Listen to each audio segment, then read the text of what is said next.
world that nature has to offer in one lifetime. What a dream! To travel freely into the home of the wild ones, to live with them, to become so accepted by them that they hardly notice that you're there. That is not only my dream, that's my goal. I'm wildlife photographer Bill Porter, and I'll take you there. I walked on the mountain down by the sea. There I saw men share this world with me. We share this world with wild ones, that's the way it's meant to be. We're also meant to save them, that's the power in you and me. I wandered down the valley, crossed to the other shore. There's wildlife all around us, birds and bees and so much more. We're always going to take some, that's the way it's meant to be. We're also meant to save them, that's the power in you and me. Well, I woke up to the sunrise, stood there at sunset too. Still I saw the wild ones, wish you had been there too. For with one touch of nature, the whole world had become kin. This message all around us, that's the way it's always been.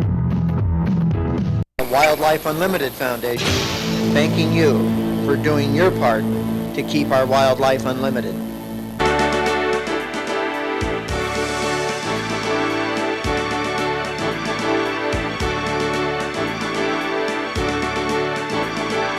I'm wildlife photographer Bill Porter, and I'll take you there.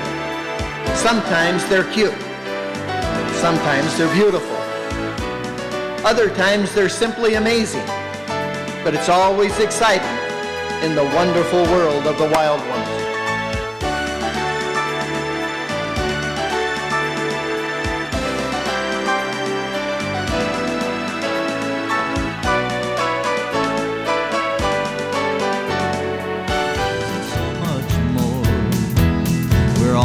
Going to take some, that's the way. Bill Porter's Wildlife Unlimited show is brought to you by the Wildlife Unlimited Foundation and made possible by viewer support and your donations.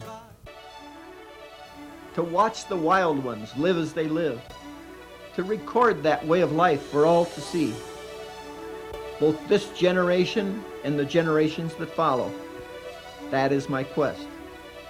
That is my dream. That's my goal. I'm wildlife photographer Bill Porter, and I'll take you there. Join me now as I continue the saga of Whiskey Mountain. I had already been to Whiskey Mountain in June with my good friend Frank on what was meant to be a one-time journey into the world of the Bighorns, so prevalent in this area. I was especially looking for and found the ewes and their lambs. But Whiskey Mountain is so full of life. I now know that you could spend a lifetime exploring and enjoying its wonders.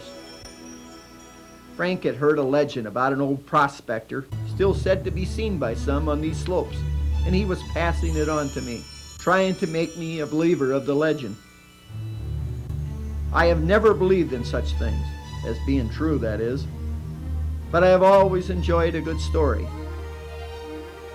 So we agreed to return to Whiskey Mountain. I had to walk on that mountain again. I walked on the mountain down by the sea. There I saw men share this world with me. We share this world with wild ones, that's the way it's meant to be. We're also meant to save them, that's the power in you and me. I wandered down the valley, crossed to the other shore. There's wildlife all around us, birds and bees and so much more.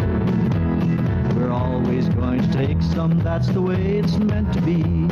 We're also meant to save them, that's the power in you and me. I woke up to the sunrise, stood there at sunset too. Still I saw the wild ones, wish you had been there too. For with one touch of nature, the whole world had become kin. With this message all around us, that's the way it's always been. With this message all around us, that's the way it's always been.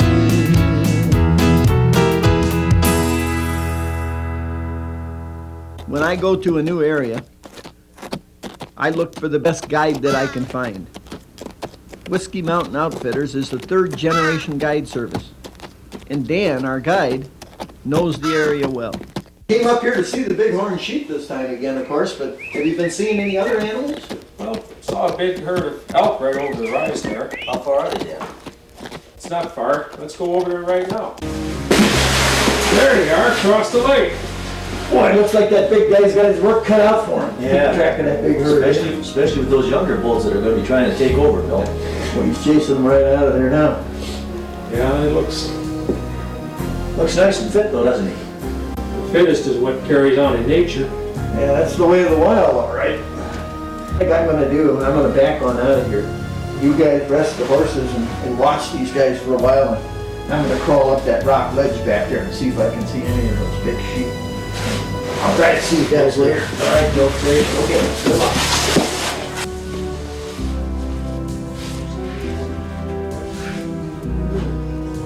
Elk usually only have about one calf a year, don't they, Dad? Yeah, as a rule, but they do have twins, and triplets are almost unheard of. There's a couple of nice looking spikes in the forkhorn out there, but I don't see any 6x6s. The younger ones are no threat to the bigger ones, so he allows them to stay by the herd. Notice how they stay out on the edges, and mostly with the bulls of their own age. There's that feeling again. I can feel the hairs on the back of my neck starting to stand up again. I'll bet it's that mountain lion. Last time we were here, I had that same feeling. Then finally, on the way down, I spotted a mountain lion up on a rock ledge. I told Frank then that it was something like that, and not that old legend he's been trying to get me to believe in. That old legend's a good story, but I don't believe in ghosts or legends that still walk around. There he is, but he's not interested in me this time. Mountain lions don't attack humans very often. In fact, it's almost unheard of. But they sure like to watch and keep track of everything in their area, and have been known to track humans for long periods of time. No wonder he hasn't noticed me. That female is in season. Mountain lions, cougars if you prefer, are solitary animals and only stay together at mating time. The females come into season starting in late winter, and will come back in season every 30 days or so until pregnant. Once pregnant, she will not tolerate an aggressive male and will let him know in no uncertain terms that she wants to be left alone. Her message is to the point and not hard to understand. Even when I don't see them, I can still feel them watching. Last time, Frank insisted it was that old prospector from his legend. I'll get him to tell me more about that legend at camp tonight.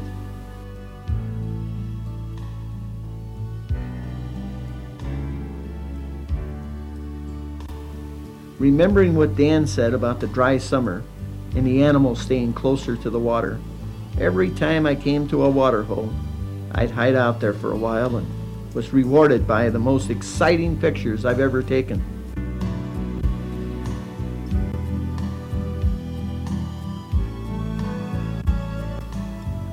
So the settings made the sightings that much more vivid.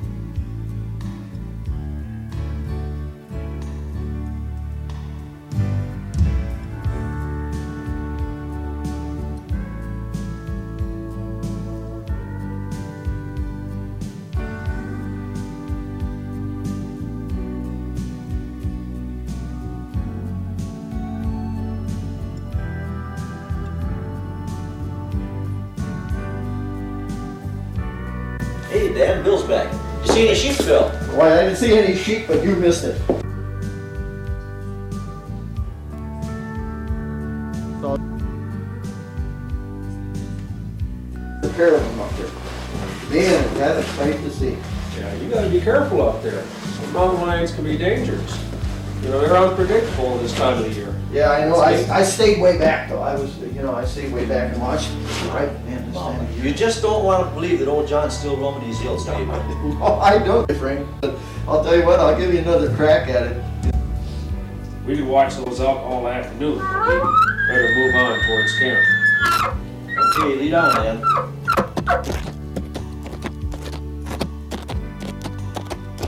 over there in that swampy area, right in the stream. Hey, it's a moose cow and her calf. I thought moose usually only had one calf each year, but I saw twins the other day. Yeah, twins are real common with moose. You think those elk are gonna stay up on the ridges this year? Well, it's been a long, dry summer. All the animals will stay around the water. Soon they'll be moving down into the valley, migrating for cold winter. How about telling us some more about your legend, Frank? Well, I'd love to, Bill, but it's not my legend. I'll be glad to tell you what I heard, though. He says, I remember the last time you were telling us that this little old burro you killed a grizzly bear, scared him off of the ledge or something. You know? That's right, that's the way it happened. That burro saved old John's life that day, you know. But it was pretty rough on her. That old grizzly bear really chewed her up. But didn't make much difference to John. He thought she was just as beautiful as ever. But you know, after that happened, John and Mabel were pretty hard to be found up in those mountains. Because when they'd gone back down for supplies, people had laughed at Mabel's scars. I don't know how They anybody... laughed. Yeah, I don't know how anybody could be so mean to you. But you know, even though the whole world laughed at them, they still stayed true to each other. And every now and then, they'd help some fool like me or you. That's what you keep saying, some fool like me that he's probably helping there, I think, Frank. I think that's where you're picking up on this thing. I think you're right. I think you're right. Yeah, you're right, Bill. Somebody that down on their luck, you know, lost their way on a slope or whatever. Kind of guy that maybe fell down on his knees and just gave up all hope up there on that hill. You can't really explain what happened, Bill. He said that there wasn't any sound. It got deathly quiet. But whatever it was he saw was pointing out his way. And I think it was old John. I think he's been out there. That's what you've been seeing. I think he's been out there trying to help you find them sheep. Some fool like me, huh, Frank? Or like in the legend, you know? Not a fool, Bill, but someone like old John himself. Somebody that's looking for the mother lode. Not necessarily gold. In your case, it's the sheep.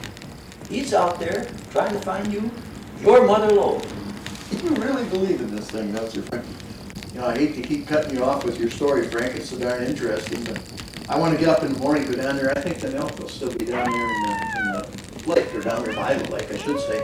You know, that big elk, we got their antlers rubbed like that, and that big one was setting his dominance already today, you know? Yeah, but you can bet some young bull's going to challenge you, Bill. If we're lucky, first thing in the morning, first light.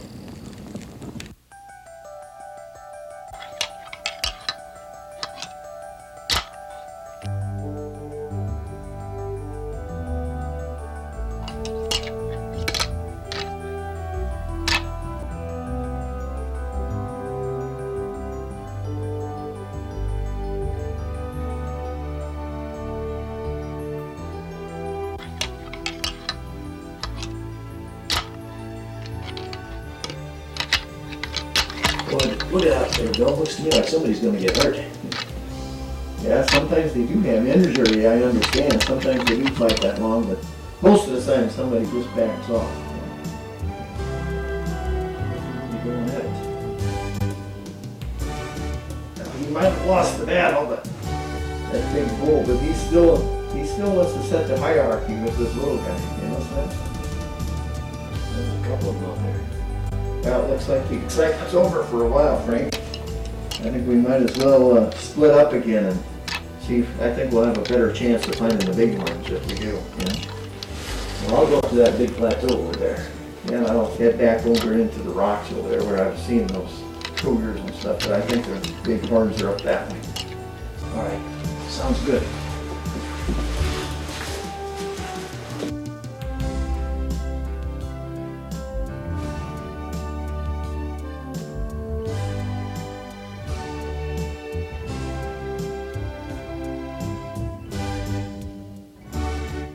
Say! Hey! Have you seen any sheep up this way? Oh yeah, I see some this morning up a little higher up on the ridge there. Oh yeah? This time of year, you know, they don't come down. They're up on that plateau over Yeah, there and stuff like that. Yeah. They, You know, there's so much wildlife around here and stuff. Have you seen any animals today at all? I'm trying to take some pictures of different things. Have you seen anything? I seen an old coyote up the way here a while ago. The son of a gun stole my glove. and took That's off. where your glove went. I noticed you only got one of them. Yeah. Yeah, he took off down the trail with the thing. Which way did he go? He went down the trail that direction or someplace. He's up on that ridge? You think he's up in... You think I could probably find him if I go up there and... He's up that direction. Oh, yeah. It's hard to say where he went to. I'll just go ahead on up there and see if I can find him up there on the ridge. Did you say, you know, you think he's up about as high as that old dead tree up there, or is he... Where in the world? Now, where in the world could he win again? He's the most elusive character that I've ever seen in my life. He's here and then he's gone. That old man appears and disappears like a spirit. Oh, no. Now I think that Frank and his legend are getting to me. Even I'm starting to call him a spirit. He had to go this way. Now there's what I've been looking for. A ewe and her lamb. And now that the lamb's a little older, the ewes bringing him out on a grassy slope so that he can start eating on his own. But he'll still get milk from his mother for another month or so. The little lambs will follow their mothers very closely for protection for the first year. There, all at once, silhouetted against the main hump of Whiskey Mountain, as if by some peculiar twist of fate, a ewe stood out alone for only a few seconds, and then is joined by her lamb.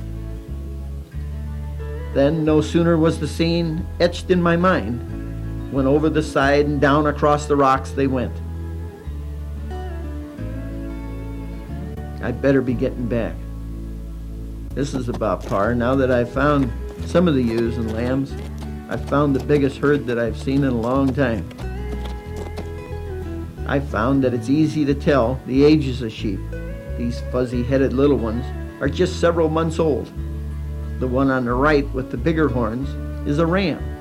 The one on the left with those very small little horns is a ewe.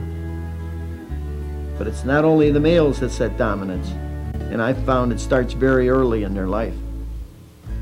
Even though both the ewes and rams have horns that grow throughout their life, and they do have true horns, not antlers, they grow bigger and longer each year.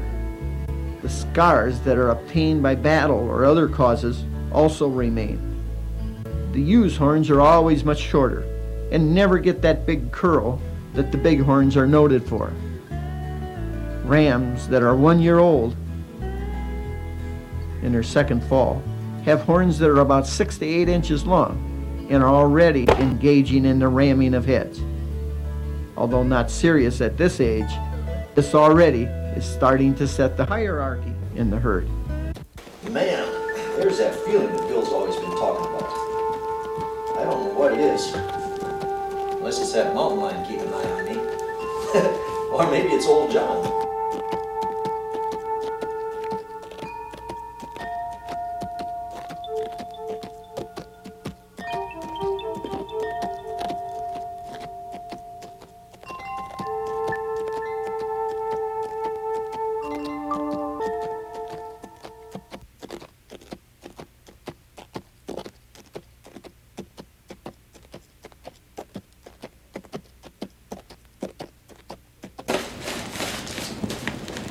Say, Bill, I saw a moose crossing that lake over to the north on the way back to camp. Well, I finally found the sheep. Well, I found the ewe and the lamb, yeah. Got some nice pictures there, though. And that was really nice. I'll bet old John helped him. I did see him, though. Not old John, but the old guy that I've been telling you about. But I talked to him this time. I stopped there and he was telling me about a coyote and well, he dropped the glove and a coyote had taken his glove. He had quite a story, this guy. So. Yeah, I told you that's the old prospector. Oh, come on, Frank. I don't know where he went, though. I was busy. I was listening to what he was telling me about this coyote, and I was trying to decide whether I should go up and look where he saw the coyote up there in the brush, or over top of a ridge where he'd seen some sheep, and I turned around and he's gone again. Yeah, I bet you those sheep were right where he said they'd be, weren't they? Yeah, they were. Yeah, but see, he knows this part, you know. Too bad it's time to leave in the morning. Yeah, I know. You know, everything has to come to an end, though, but we're going to be back up this winter. It snows real deep in the winter. I can put you in touch with Tex. He's a guy who uses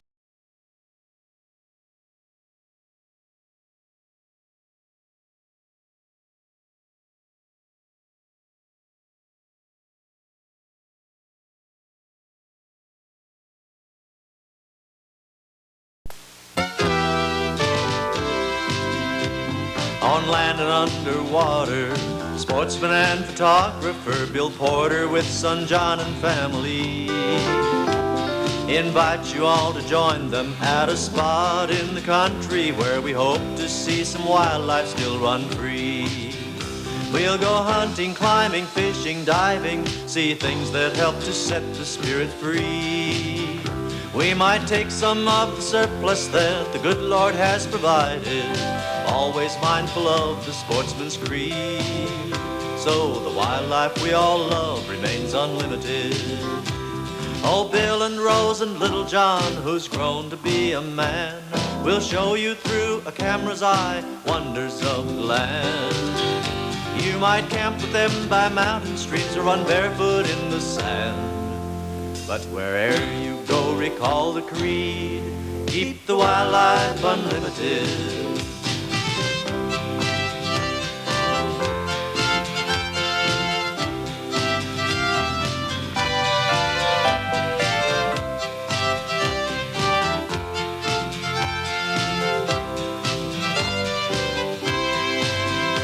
For a sportsman's more than just a hunter or a fisherman. There's things to see to all the mind of many a mortal man. From the way the wild protect their young to canyons carved in sand. Oh, don't take them all as you recall. We're for wildlife unlimited. Yes, Bill and Rose and little John, who's grown to be a man, will show you through a camera's eye wonders of the land. You might camp with them by mountain streams or run barefoot in the sand. But wherever you go, recall the creed, keep the wildlife unlimited. Wherever you go, recall that creed, keep the wildlife unlimited.